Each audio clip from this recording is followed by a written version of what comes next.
Josh, so glad that you're okay. Just walk us through that vicious crash there. Yeah, I just thought I was in great position on the top. Honestly, I was expecting to be on the bottom, and William was giving me great pushes, and we were organized, and really think we had a shot at that. And unfortunately, just got turned around, and the car lifted up and slid on its roof. Which honestly, the paving job, I think did its job compared to what we saw last year. I mean, I just slid on my roof into the wall. I mean, it was wild, but I don't think near as violent as what we saw last year. So. Aside from the car flipping over, it really, wasn't too bad of a deal. It looked like a hard hit into the wall, but maybe it it was, but you just, it was just a weird angle, I think, right? Like, I think the car crushed pretty good because it was actually upside down. So, I don't know. All in all, man, the car did its job. It held on. I feel okay. It probably looked worse than it felt, but just disappointed because I really thought we could have won that thing. To that point, what are the emotions after this one when you put yourself in that good of a position?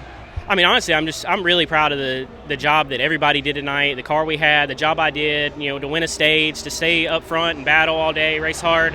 I think I proved a lot to myself when it comes to super speedway racing. So. Just really proud of the guys, and whether we'd have won or flipped or finished second or third, we would have been at work Monday preparing for Darlington. So that's what we're going to do. Did the crash give you any type of concern over the lift 2 weeks in a row now with flips? Yeah, it's it's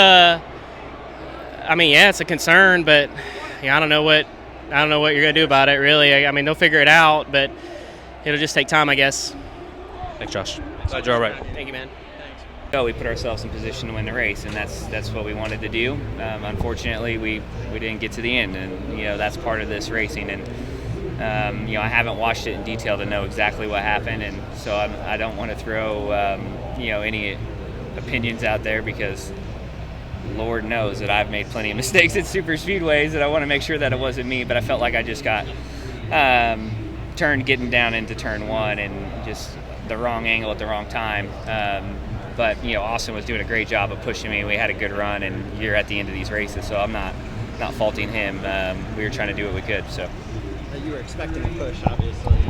Yeah, well, we're all pushing hard. Typically, you don't push going into the corner. As far as entry goes, you kind of pick somebody up, push them, and then you kind of release as you get off into it. But he was just a little bit off center, and I think that's probably what did it more than anything. Or could you feel your car going over? Because it looked like it was about to tip over. It was going over. I had my eyes closed, but whoever hit me, it felt like it set me back down because I had that moment where it got real light and it got real quiet, and then I got hit, and then I was back on the ground. So I haven't seen the replay, but I'm just glad Josh Berry's okay. That one looked definitely worse than mine. So it's the end of a Daytona race. These things happen. Everybody's pushing hard, and you had guys up there that had to win, and so everybody's going to go for it. Are the blowovers concerning that we're having 2 weeks in a row, 3 cars? I talked a little bit about it in the media center last night. Is the up and down part of it's always concerning. You don't want cars to go in the air, but they are setting down. You don't want them to take off, right? You don't want to see what we've seen here in years past, and cars get up too high and get into the catch fence. So I'm sure they'll keep addressing it and keep working on it. I'm a little bit bummed out that happened again in the same spot because Daytona International did such a tremendous amount of work to pave all that and take all the grass out, and yet the car still took off. So I think we could probably eliminate the fact that it was the grass that did it last year. More than likely it was just the speed and the angle because it was a very similar angle right there. But less violent, right? So maybe there is something to learn there, but I know they'll address it. I'm not panicked about it. Do you think the fin had anything to do with it, the addition of the new fin? Do you think that might be the reason these cars were getting up in the air? No, the fin, it's been kind of tried and tested to help the lift off. So I don't feel like that would probably be it, but they'll study it and look at it.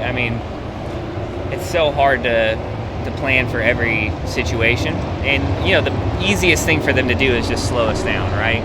And as the drivers, we don't really want that because then it changes the feel of the race and the runs, and so sometimes we're our own worst enemies, right? Because we want to keep the package similar, but I'm sure they'll look at all the options. I asked this with Grace, but leading at Talladega is where you crashed. Leading at Daytona is where you crashed. How disheartening are those moments to take away, understanding that this might have been the last opportunity to get into the playoffs? Oh, it's not the last opportunity. We've been good at Darlington.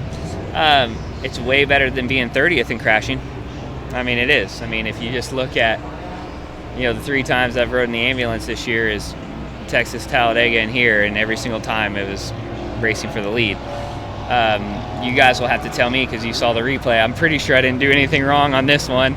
Talladega, that's 100% me. That was, a bonehead move. But I think tonight I put myself in position and was doing everything I needed to do, and, just unfortunate circumstances.